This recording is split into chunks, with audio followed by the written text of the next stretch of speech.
అనంతలో రహదారుల రూపురేఖలు మార్చేందుకు నిధులు తెచ్చిన నాయకుడు ఎమ్మెల్యే అనంత వెంకటరామిరెడ్డి అని అనంత సువర్ణమ్మ అన్నారు.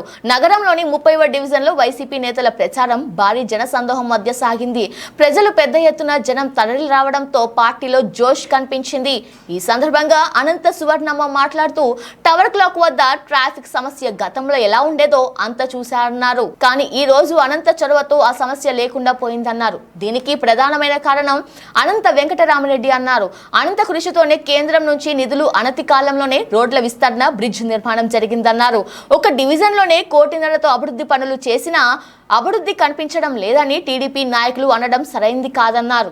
డివిజన్ లో అభివృద్ధి గురించి చెప్పాలంటే 1.5 crores అభివృద్ధి, అంటే 1,50,00,000 అభివృద్ధి జరిగిందని స్వచ్ఛందంగా ప్రజలే చెప్తున్నారు. ఇదంతా అనంత వెంకటరామిరెడ్డి గారి చొరవతోనే జరిగిందని చెప్తున్నారు. టవర్ క్లాక్ బ్రిడ్జ్ విషయానికి వస్తే, టవర్ క్లాక్ బ్రిడ్జ్ అయితే ఇది నేషనల్ ఫండ్స్ అంటున్నారు. కేంద్ర ఫండ్స్ అది అనంత వెంకటరామిరెడ్డి గారే చెప్తున్నారు. అది కేంద్రం ఫండ్స్, కేంద్రం నుంచి మేము తెచ్చామని. అది ఎలాగ తెచ్చారో అని ఆలోచించాలి ప్రజలు. ఎలాగంటే ఆయనకు 4 సార్లు ఎంపీగా ఉన్న అనుభవంతో ఆయన అక్కడ ఉన్న ప్రజాప్రతినిధులు కానీ, మినిస్టర్స్ కానీ, ఐఏఎస్ ఆఫీసర్లు కానీ వాళ్ళతో చొరవ ఉంది కాబట్టి ఈరోజు ఎమ్మెల్యేగా గెలిచినప్పటికీ కేంద్రంలో పోయి వాళ్ళతో మాట్లాడి జగన్మోహన్ రెడ్డి సహకారంతో ఫండ్స్ 311 కోట్ల ఫండ్స్ తెచ్చి టవర్ క్లాక్ బ్రిడ్జిని ఏర్పాటు చేసి అది కేంద్రం యొక్క నిధులు అంటున్నారు. కేంద్రం యొక్క నిధులని అనంత వెంకటరామిరెడ్డి గారే సభాముఖంగా చెప్తున్నారు కదండి. మళ్ళీ స్పెసిఫిక్గా చెప్పాల్సిన అవసరం లేదు.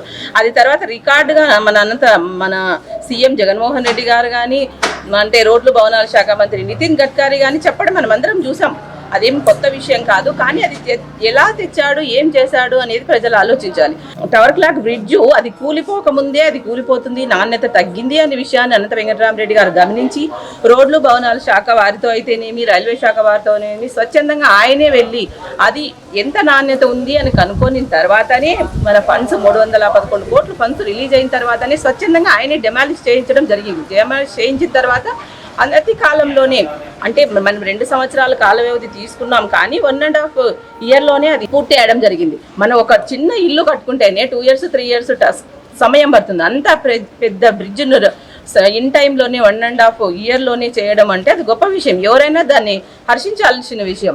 కానీ వాళ్ళు తెలుగుదేశం వాళ్ళు చెప్పడాన్ని బట్టి ఎవరు దాన్ని సహించలేరండి. ప్రతి ఒక్కరూ తెలుగుదేశం వాళ్ళు ఊరినే ఏదో తెలియక విమర్శలు చేస్తున్నారు తప్ప అది నిజాలు కావు. అసత్యాలు మాట్లాడినంత మాత్రాన అనంతపురం ప్రజలు చాలా చైతన్యవంతులు. అన్నీ తెలుసు, ఎలా వచ్చాయి, ఏమి ఎలా చేశారు అనంత వెంకటరామిరెడ్డి అని అన్ని విషయాలు తెలుసు. కాబట్టి ఈరోజు అనంత వెంకటరామిరెడ్డి గారు గెలవాలని కోరుకుంటున్నారు. ఇలాగే డెవలప్మెంట్ కానీ, వెల్ఫేర్ కానీ ముందుకు సాగాలి. మరింత ముందుకు సాగాలంటే అనంత వెంకటరామిరెడ్డి గారిని అనంతపురంలో వైఎస్ఆర్ కాంగ్రెస్ పార్టీ ఫ్యాన్ గుర్తు ఓటు వేయించి గెలిపించాలని కోరుతున్నాను.